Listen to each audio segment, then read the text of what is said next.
Enzo Recto, kalaban ang katiwalian at kasinungalingan, kakampi sa katotohanan at kabutihan. Unang-una kasi, nagiging career nila dahil ang pamilya nila maaaring matagal ng, pulitiko tapos, kumbaga quote unquote minana na lang nila yung, puwesto nila at tapos, tila nasarapan din sila 'no, sa tinatawag nilang public service at, naging dekada na rin 'no, ang, pag-stay nila sa pulitika 'no.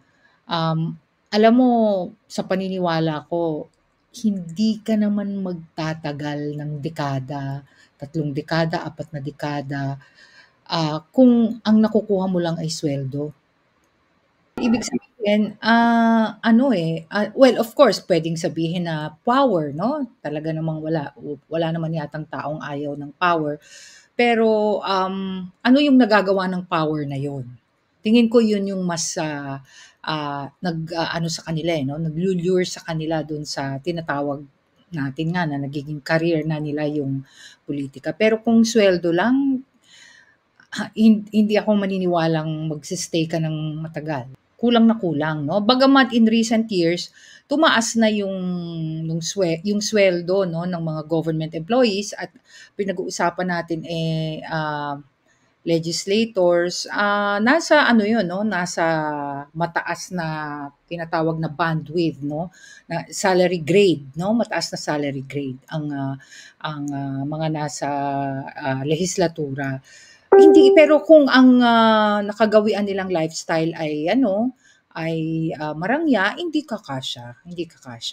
Pero kasi aside from salary, may mga allowances naman sila para, kasi nagho-hold sila ng office. So, may mga allowances sila for travel, for, communication, siyempre may mga pinapasuweldo rin silang mga staff. So, yun yung nag-aano sa kanila 'no, yun yung, mga karagdagang benepisyo pa ng ano nila 'no, ng, pagkakaroon ng posisyon.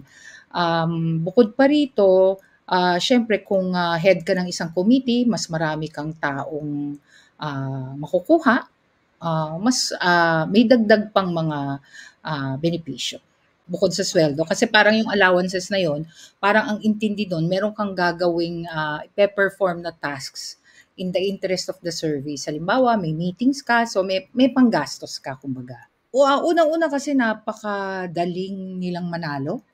Dahil nga dun sa kultura na, ano 'no, na, minsan nagiging popularity contest lalo na 'pag, nationwide na halimbawa yung mga senators, binoboto nationwide, talagang malaking bahagi yung popularity contest. Tapos kapag ano naman, kapag, sa kongreso naman o sa LGU, well kung, ang pamilya mo na yung naghahari diyan for how many years, talagang medyo may edge ka na kaysa dun sa mga hindi kilala, 'no. Nagtatagal sila dahil kapag nakaupo naman na dahil madaling manalo, pagkatapos nilang manalo, dahil nga minsan yung ibang pulitiko na dapat mag-check sa kanila, kamag-anak din nila. So, hindi sila narerendahan kung sumosobra na yung ginagawa nila, kung meron silang may ginagawang hindi maganda, kung hindi sila nagpe-perform, wala namang nagmo-monitor sa kanila. So, parang masarap ang buhay. Ang career ng mga civil servants, yun ang dapat na permanent para kahit magpalit-palit yung administrasyon,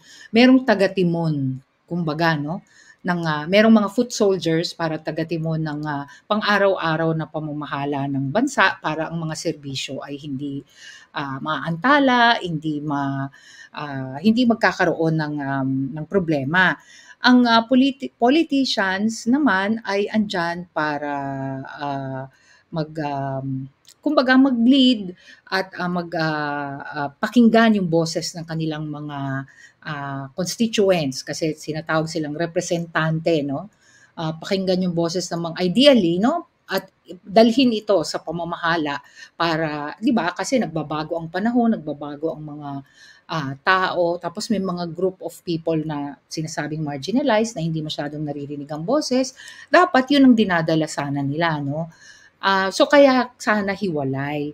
Ngunit hindi rin namang totoo na talagang hiwalay na hiwalay sila. Kasi halimbawa, sa pagpili, yung 'pag namimili ng, halimbawa cabinet secretaries, namimili ng mga ambassadors halimbawa, kasama din dun 'no, kasama din dun yung politics dahil, siyempre merong appointive powers halimbawa yung, mga ibang tao sa pamahalaan. Kaya sila yung kaya hindi mo maaalis na talagang purely, kahit na sabihin nating may mga exam para ka maging permanent na civil servant, hindi mo maaalis yung politika dun sa ano 'no, sa, pamamahala nila. May mga nagsulat na niyan ano, na tine-trace nila, bakit nga ba ganito ang, bureaukrasya natin, ang ano. Kasi nung unang panahon, nung panahon ng mga Kastila, parang ang sinasabi nila puwedeng bilhin yung public office. Halimbawa, gusto mong maging ministro o kaya magkaroon ng opisina sa pamahalaan, puwedeng bilhin yon. So, parang ang sinasabi nila, isa yun sa mga bagay at parte na ng historya natin na nakagawian na. So, ibig sabihin parang, hindi masyadong, matatag yung meritocracy, kumbaga. Ngunit alam mo ba na marami pa rin 'no, marami pa rin ang empleyado ng gobyerno 'no, lalo na yung mga career executive service officers, halimbawa sa foreign affairs, yung mga, FSO, yung mga ano talaga, mga the best and the brightest. Kaya lang kadalasan yung mga ito, siyempre yung iba nafu-frustrate din dahil hindi sila nagiging eventually secretary, 'di ba? Kasi siyempre ang secretary yung pa ring may trust and confidence dun sa president, ika nga.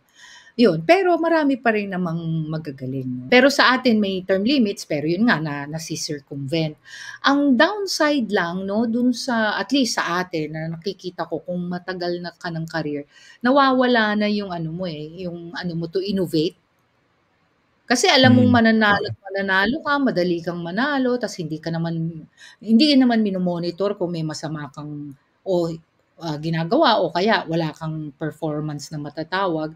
Ang nangyayari kung ano't ano na lang yung nakagawian, yun na, hindi na nag-i-innovate. Kaya tuloy 'pag nagkakaroon tayo ng mga politiko na medyo,